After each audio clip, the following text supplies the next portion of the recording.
नमस्कार प्रणाम हो सबके बीच नवल निराला। कहीं होली बीत गई, भोजपुरी के दिन आ गई बा। भोजपुरी सुनी तो एक से काल भोजपुरी अब लेके आए आप सबके बीच।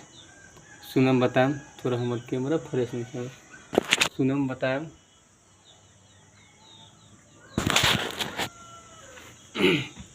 टाइम हर सीजन पर हर तरह के गाना आई।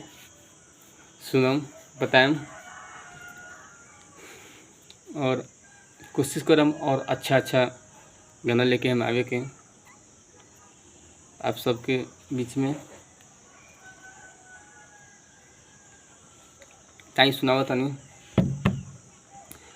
कमर हिलावा तनी तनी तनी झुक के, कहला तू छुअल चाह तारा कूद कूद के।